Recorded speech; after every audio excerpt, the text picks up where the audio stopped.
بسم اللہ الرحمن الرحیم۔ آج اللہ تبارک و تعالی جل جلالہ کی عطا فرمودہ توفیق سے انسان کے اندر ایک ایسا وصف ہے صبر کرنا۔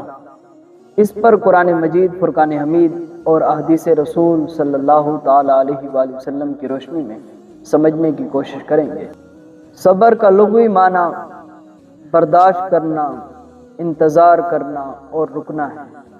مشکلات کے اندر ثابت قدم رہنا اور پروردگار کے جو ہم پر مختلف نعمتیں ہیں ان کا شکر بجا لانا، یہ بھی صبر کے ایک حصہ ہے۔ قرآن مجید فرقان حمید کے اندر اللہ تبارک و تعالی جل جلالہ کا ارشاد ہے،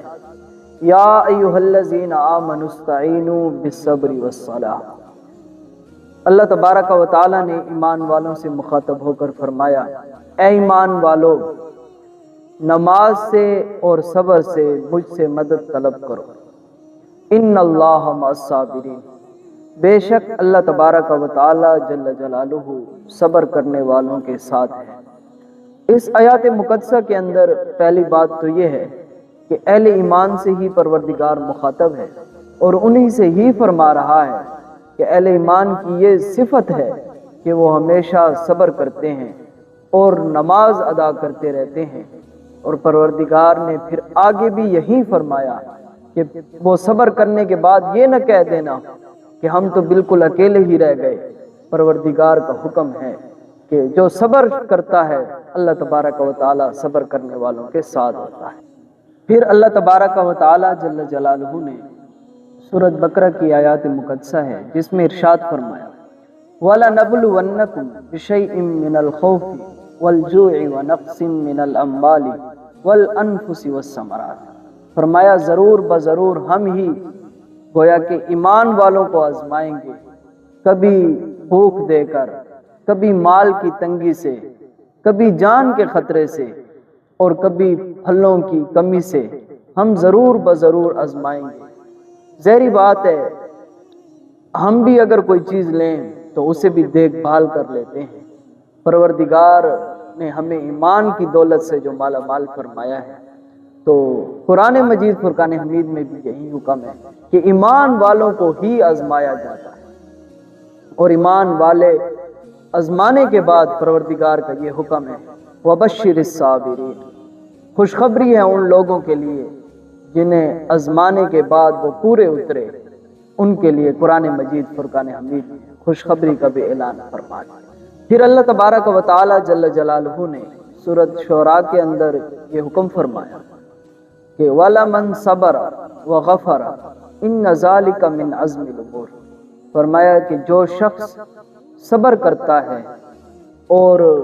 معاف کر دیتا ہے، دوسروں کو درگزر کر دیتا ہے، ان ذالک من عزم الامور، یہ بڑا ہمت والا کام ہے۔ گویا کہ یہ عام کام نہیں ہے، یہ بڑا ہمت والا اور بڑا ہی کام ہے کہ کسی کو معاف کر دینا اور ہمیشہ صبر پر ثابت قدم رہنا، یہ بہت بڑا کام ہے۔ قرآن مجید فرقان حمید میں کم از کم 70 مرتبہ صبر کرنے کی تلقین فرمائی گئی ہے۔ گویا کہ پروردگار یہی فرما رہا ہے کہ اگر آپ پر آزمائش آئے تو مومنین کو کم از کم یہ چاہیے کہ وہ صبر کریں۔ اور پھر مختلف انبیاء علیہ السلام پر مختلف آزمائشیں آتی رہیں۔ حضرت ابراہیم علیہ السلام پر یہ آزمائش آئی کہ انہیں آگ کے اندر ڈالا گیا،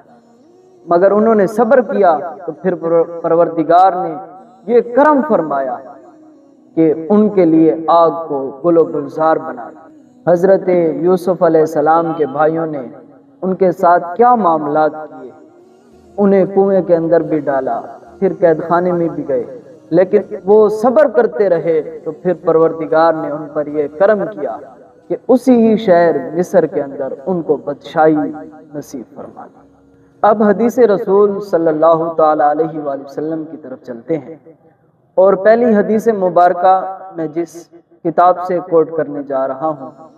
امام بہقی نے شعب الایمان کے اندر یہ حدیث پاک لائی ہے، اور بھی مختلف کتب کے اندر یہ حدیث پاک موجود ہے۔ ان عبداللہ رضی اللہ تعالیٰ عنہ، حضرت عبداللہ بن مسعود رضی اللہ تعالیٰ عنہ سے یہ حدیث پاک مروی ہے، آپ فرماتے ہیں قال قال رسول اللہ صلی اللہ تعالیٰ علیہ وسلم، فرمایا کہ اللہ کے رسول صلی اللہ تعالیٰ علیہ وآلہ وسلم نے ارشاد فرمایا الصبر نصف الایمان، فرمایا کہ صبر جو ہے وہ آدھا ایمان ہے۔ اب اس حدیث مبارکہ کی روشنی سے ہمیں یہ معلوم ہوتا ہے کہ صبر کو رسول پاک صلی اللہ علیہ وسلم نے آدھا ایمان قرار دیا ہے۔ تو ہمیں چاہیے کہ جب بھی ہم پر آزمائش آئے تو ہمیں چاہیے کہ ہم صبر کے ساتھ ثابت قدم رہیں، تاکہ اللہ تبارک و تعالی ہم پر کرم فرمائے اور ان اللہ مع الصابرین کے مصداق بنا دے۔ اسی حوالے سے دوسری حدیث مبارکہ جامع ترمذی شریف کے اندر موجود ہے، حدیث پاک کا نمبر ہے 2399 اور صحیح ابن حبان کے اندر بھی موجود ہے، اور امام حاکم نے مستدرک علی الصحیحین کے اندر اس حدیث مبارک کو روایت کیا ہے۔ ان ابی ہریرہ رضی اللہ تعالی عنہ، مشہور صحابی رسول حضرت ابو ہریرہ رضی اللہ تعالی عنہ سے یہ حدیث پاک مروی ہے، آپ فرماتے ہیں قال قال رسول اللہ صلی اللہ علیہ وسلم، فرمایا کہ اللہ کے حبیب صلی اللہ علیہ وسلم نے ارشاد فرمایا ما یزال البلاء بالمؤمن والمؤمنۃ فی نفسہ ووالدہ ومالہ، رسول پاک صلی اللہ علیہ وسلم نے فرمایا کہ مومن مرد اور مومن عورت کو آزمایا جاتا ہے، مسلسل آزمایا جاتا ہے، مال کے ساتھ بھی آزمایا جاتا ہے، اولاد دے کر پھر لے کر اس انداز میں بھی آزمایا جاتا ہے۔ گویا کہ مومن جب اس دنیا میں آیا ہے تو رسول پاک صلی اللہ علیہ وسلم نے فرمایا کہ اسے مسلسل آزمایا جائے گا، یہاں تک کہ رسول پاک صلی اللہ علیہ وسلم نے آگے فرمایا کہ حتی یلق اللہ وما علیہ خطیئۃ، فرمایا کہ اس انداز میں کہ اس کا وصال باکمال ہوگا، یعنی کہ اس کی ڈیتھ ہوگی، وہ فوت ہوگا اور پروردگار سے اس حال میں ملے گا کہ اس کے بالکل گناہ بھی نہیں ہوں گے۔ یہ آزمائش آنا گویا کہ اس کے گناہوں کو ختم کرنے کا بہت بڑا ذریعہ ہے۔ تو مومن بندے کو یہ چاہیے اور مومن عورت کو یہ چاہیے کہ وہ ہمیشہ صبر سے کام لے۔ متفق علیہ حدیث مبارکہ ہے، بخاری و مسلم شریف کے اندر یہ حدیث پاک موجود ہے، اور بخاری شریف کے اندر اس حدیث پاک کا نمبر ہے 6530۔ ان عبداللہ رضی اللہ تعالیٰ عنہ، حضرت عبداللہ بن مسعود رضی اللہ تعالیٰ عنہ سے یہ حدیث پاک مروی ہے، اور اس حدیث پاک کا ایک نرالا انداز ہے۔ فرمایا کہ کأنی انظر الی النبی یحکی نبیا من الانبیاء، فرمایا کہ میں آج وہ تصور دیکھ رہا ہوں، یا آج بھی میری آنکھوں میں وہ عالم بالکل صاف نظر آ رہا ہے، آج بھی مجھے اس طرح کے رسول پاک صلی اللہ تعالی علیہ وآلہ وسلم نے ایک مرتبہ کسی نبی کا ذکر فرمایا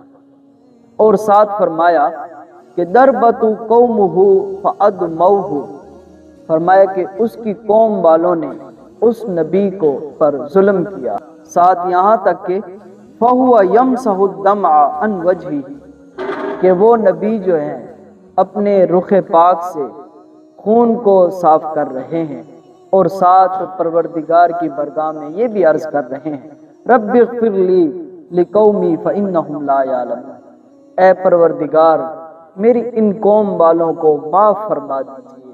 یہ جانتے نہیں ہیں کہ میں کون ہوں۔ گویا کہ یہ بات بتائی جا رہی ہے کہ انبیاء علیہ السلام پر بھی مختلف آزمائشیں آتی رہیں، لیکن انبیاء علیہ السلام پر لو لہانگ ہونے کے باوجود بھی وہ ہمیشہ صبر کرتے رہے، صبر کا دامن انہوں نے نہیں چھوڑا، پھر اللہ تبارک و تعالی ان انبیاء علیہ السلام پر بھی کرم فرماتا ہے۔